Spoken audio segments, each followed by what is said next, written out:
her skirt and whispered, "You stay here if you don't want to come." "No, no, don't leave me." The small child seemed uncertain as to which would be the worst fate. Being left alone amongst all these strangers, or following Stinky Smith into the dark unknown of the woods. Taking her hand, Maddie said, "Come on, then." Entering the cool dimness, their feet squelched on the mulch of several autumn's leaves. The breeze rustled through the trees overhead, and birds rose from the topmost boughs at the arrival of the three intruders. "Come on!" shouted their guide, his voice echoing eerily. "It's this way!" They came to a small clearing, and at the edge, Maddie stopped and gasped aloud. "Oh, how pretty it is! Just look, Jen, at all these flowers!"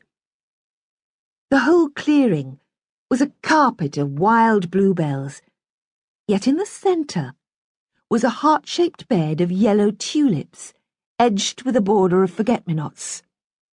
Stephen pointed to the golden flowers. "Them's been planted." "Who did it?" The boy shrugged. "Dunno. Someone belonging the feller who hanged himself, I expect." He moved towards a tree at the side of the clearing and put his hand flat against the trunk, tilting his head back to look up into the branches. "This is where he did it." Maddie moved closer, but Jenny hovered on the edge of the clearing, hopping from foot to foot. "Maddie, I want the lav."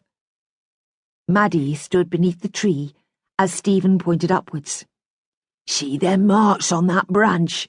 That's where he tied the rope." "Maddie!" came Jenny's wail. "I got to go, now!" "Bob down behind those bushes, then," Maddie murmured, her gaze still on the tree. "I daresn't. There might be... Stephen turned, grinning wickedly. "Think a bird'll back your bum?" Maddie gave the boy a shove on his shoulder. "Don't tease her. She's only little, and we haven't ever been in a wood before." His eyes widened. "Never been in a wood? Blimey! They don't let you out of that place much, do they?" But now there was a note of sympathy in his tone instead of mockery. For the village lad, who had been allowed to roam the fields and lanes at will, never to have been able to walk in a wood before reaching the age of 11, seemed like being locked away in prison. "Wait there," Maddie instructed as she turned and went back to Jenny to lead her behind the nearby bushes. Moments later, the two girls emerged, the younger one pulling up her knickers, as, this time, she walked alongside Maddie right up to the tree. "Who was he then?" Maddie asked, once more squinting up into the branches. "And why did he do it?" Now he had more of an audience. The boy ran his tongue around his lips and grinned. With a sly glance at Jenny, he said, "John Coupleditch, they called him. He was a groom for Sir Peter, and there was a scandal. Yes, that's what my mum called it, a scandal."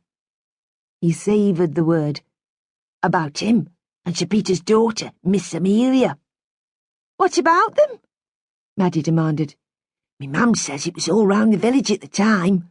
He was already married, see, and him and his wife had a little babby and all.